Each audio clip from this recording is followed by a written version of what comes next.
Hi again guys, and welcome to another special Projects Replica style build, and this time we're going for a slightly more obscure racing replica, a replica of the JLOC racing Countach. This is a pretty powerful racing car, raced in the early 90s in, I believe, a Japanese series, if I remember correctly, and this car is, as I said, a bit more obscure than the type of replicas that I would usually focus on, or that people would usually focus on in general.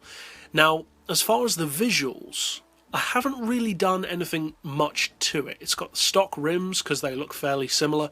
As far as the colour, I've of course painted it yellow. Now you've got a few different yellows to choose from. You want a relatively pale yellow, and the particular yellow that I've gone for is called Naples yellow. I can't recall though where that came from. I did a quick search to find it and I can't find what car that came from. So if you can find it, feel free to use it. And also, if you know which car it came from, feel free to comment that down below for the benefit of others. But it doesn't necessarily have to be that colour. There are, of course, other pale yellows as well. You want the number 88 on the car because that is the livery of the real vehicle. And that's it for the visuals overall. So there's no real need to go over, of course, to the visual tuning garage for that. So as always, we'll go straight over to the mechanical tuning garage for the replica of that, and then of course take it out to a racetrack. Now, as far as the setup of this vehicle, I do of course always like to round these builds off PP wise, and this one thankfully is 560 PP, and it's got a pretty decent spec for a 560 PP vehicle. Now I've gone for racing soft tyres, but obviously that's dependent on the situation, the regulations, the driver, etc. As far as suspension, I've got the ride height as low as possible, fairly obviously. Springs on 1450 and 1425. The dampers I've increased to 5, anti-roll just a little bit to 4. We've got neutral camber and neutral toe. As far as the gearbox in this one, well, actually we'll come back to that in just a second, as we usually do. As far as the diff, I've gone for halfway on initial torque and acceleration. As you can see, I've gone for the lowest braking sensitivity, and I'm really happy with the differential on this particular car. It suits my handling style very well.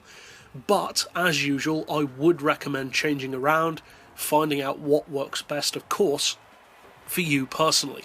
As far as power, the real car is running around 550 horsepower. Some say just over, but the general consensus is 550. So, we do have an oil change. You want the Stage 3 engine tune, sports computer, race exhaust, sports cat, and intake tuning, so basically everything except the manifold, and then reduce your power down to 77.4%. I'm running the maximum downforce, obviously that's optional, the full weight loss package, and I wasn't actually able to find what the weight of this vehicle was. Now I don't think it is as heavy as this, but if you can find the actual weight, obviously, go for it. I wasn't able to though. So I opted to round it off to get it to a realistic kind of weight for a racing vehicle, and also PP wise. So I added a 29 kilo ballast and put that all the way to the front to improve that weight split, because this is a very tail heavy vehicle. And finally, for the gearbox, as I was going to mention before, like with the weight, I wasn't able to actually find the real ratios of this car. So I've gone for an auto setting of 205, then individual gears of 2.9, 1825, 1275, 950, 750, and I've gone for a final drive of 3.8. Now obviously that's not a top speed tune. If you get this car on a long enough straight, it will top out. So as always, mess around with that, find what works best for you, and if you do need it for different circumstances, obviously change it up. But that's overall what I've done for the build.